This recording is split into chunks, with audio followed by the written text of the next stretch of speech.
નમસ્કાર મિત્રો, કેમ છો? સારું છે? ઘનશ્याम नाम मारू છે।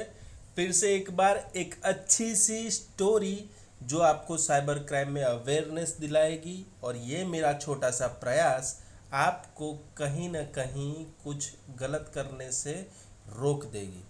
आपके साथ अगर कुछ गलत हो रहा है तो आपको अवेयरनेस देगी। बस यही ये कॉन्सेप्ट है। तो दिल से साइबर क्राइम में कुछ भी थोड़ा सा इंटरेस्ट है आपको तो स्टोरी ध्यान से सुनिए। ये स्टोरी अमित दुबे सर है, उनके द्वारा जो केस सॉल्व किए गए वो सच्ची कहानियों की स्टोरी है। और रूट 64 फाउंडेशन जो साइबर क्राइम का अवेयरनेस फैलाने का काम कर रही है उसके द्वारा ये स्टोरी रिलीज़ की गई है। तो बस सुनते एक अच्छी सी सच्ची सी स्टोरी जो हमें साइबर क्राइम के बारे में समझाएगी कि कैसे क्राइम होता है और हमें उससे कैसे बचना चाहिए। बात उस टाइम की है, अमित दुबे सर कुछ पार्टी वार्टी करके घर पे आ रहे थे, थके थे और सोने के टाइम पे बस बैठे ही थे और उनको एक फ़ोन आता है उनकी फ्रेंड का। और वो फ्रेंड थी रिद्धि। वो जर्नलिस्ट थी और जर्नलिस्ट होने की वजह से उसको एक मेल आया था और वो मेल था लास्ट विशेस करके। और उसकी फ्रेंड थी रितु। और रितु खूब ही परेशान थी और उसने रिद्धि को मैसेज किया था कि जो मेरे साथ हुआ है उसकी तुम स्टोरी बना के पूरी दुनिया को बताना कि ये मेरे साथ गलत हुआ है। वो जर्नलिस्ट थी, इसके लिए उसको मेल किया गया था। और रितु अपना आखिरी स्टेप लेने जा रही थी। वो रितु ने मेल में कहा था कि वो सुसाइड करने वाली है। रिद्धि जर्नलिस्ट होने के नाते नाते एक अच्छी इंसान भी थी और उसकी ये कोशिश थी कि उसको जो मेल मिला है वो मेल के इग्नोर न करते हुए उसकी सीरियसनेस को चेक करते हुए उसके साइबर क्राइम में रिपोर्ट अमित सर को की और कहा कि आपकी हेल्प से ये रितु की लोकेशन जानिए और इसकी हेल्प करिए सर जी प्लीज़। वैसी रिक्वेस्ट रिद्धि के द्वारा अमित सर को आई। अमित सर ने वो मेल पढ़ा। मेल में पता चला कि ये कहाँ से है। मेल में बहुत सारी लाइनें नहीं लिखी थी पर बस लिखा था कि ये मेरी लास्ट विश है कि जो मेरे साथ हुआ है उसे आप दुनिया के सामने रखिए और मेरे साथ हुआ है वो किसी और के न साथ हो तो लोग इससे अलर्ट रहें। अमित सर बहुत ही छानबीन करते हुए रिद्धि का मेल आईडी चेक करते हैं। जो मेल मिला है उसके हिसाब से उसकी फेसबुक आईडी चेकआउट करते हैं।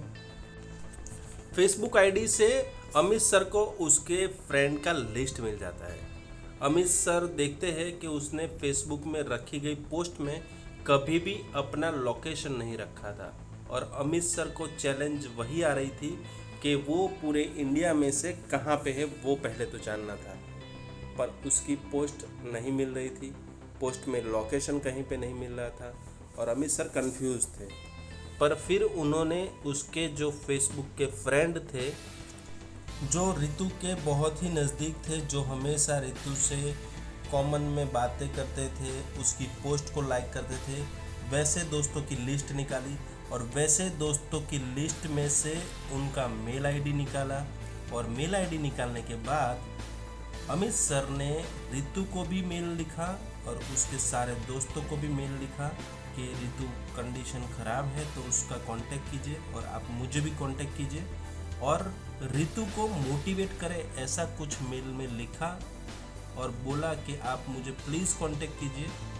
रितु जब भी मेल खोलेगी तो वो मेल के साथ जो अमित सर ने आईपी लोकेशन वाला लिंक रखा था जिसकी वजह से अमित सर को पॉपअप मिलेगा मोबाइल पे और पता चल जाएगा कि वो लिंक कहाँ पे खुली हुई है और लोकेशन भी पता चल जाएगा।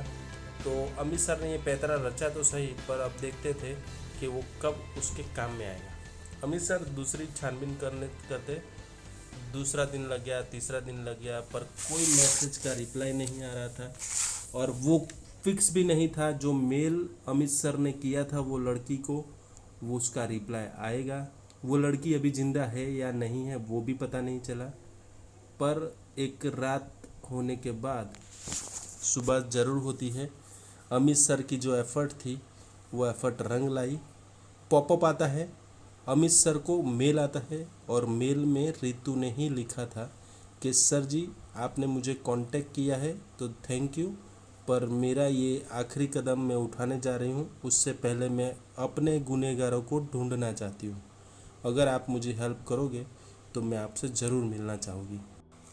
अमित सर आईपी एड्रेस से जान लेते हैं कि वो कौन से फ़ोन से यूज़ हुआ था, कौन सा इंटरनेट ऑपरेटर था, और इंटरनेट ऑपरेटर के साथ साथ एंड्रॉयड फ़ोन की IMEI नंबर मिल जाती है और उसकी वजह से वो रितु का लोकेशन जान लेते हैं। दूसरे ही दिन रितु को मिलने चले जाते हैं। रितु शॉकिंग हो जाती है और बोलती है कि सर आपने मुझे ढूंढ लिया है, तो मुझे लग रहा है कि आप मुझे जो परेशान कर रहा है उसे भी आप ढूंढ लोगे। रितु ने कहा कि सर जी मुझे कोई एक बंदा मेल कर रहा है और मुझे ब्लैकमेल कर रहा है और मैं बहुत ही तंग आ चुकी हूँ। उसकी वजह से मैं अपनी फैमिली और मेरे बॉयफ्रेंड जो है मेरे साथ 3 सालों से जो मैं रिलेशनशिप में हूँ वो उससे भी मेरी बात नहीं हो पा रही है।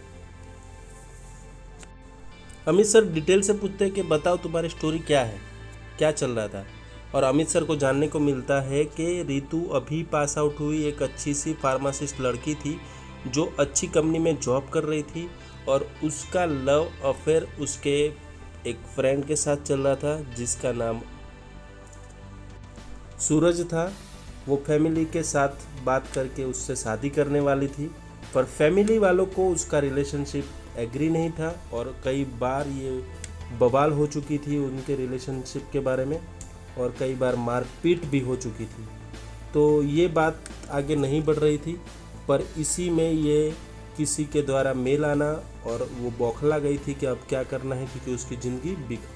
अमित ने कहा कि रितु तुमको किसी पे शक है? तो रितु ने कहा किसी पे शक नहीं है। पूरी जानकारी ली रितु से अमित सर ने, पर कोई बंदा ऐसा नहीं आ रहा था जो ध्यान में जो रितु को परेशान कर सके।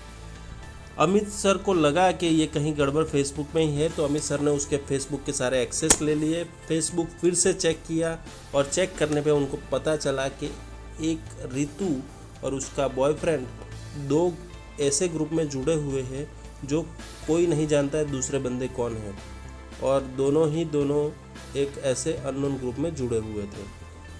तो वो सारे फेसबुक आईडी अमित सर ने चेक किए तो पता चला कि सारे के सारे फेसबुक आईडी अनयूज़ है, किसी के द्वारा डुप्लीकेट बनाए गए थे।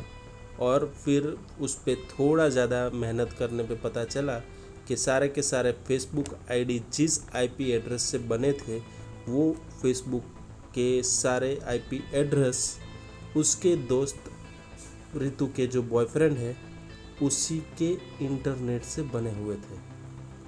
और रितु को पता नहीं था कि उसको परेशान करने वाला कोई और नहीं उसका ही बॉयफ्रेंड था जो रितु से छुटकारा पाना चाहता था। यानी रितु को परेशान करने वाला उसका ही बॉयफ्रेंड था जो उससे अपनी गंदी हरकतों से उसे ब्लैकमेल कर रहा था और रितु को अलग अलग 11 अकाउंट से फ्रेंड बन के परेशान कर रहा था और उसके साथ ही उसको अलग अलग मेल भेज रहा था।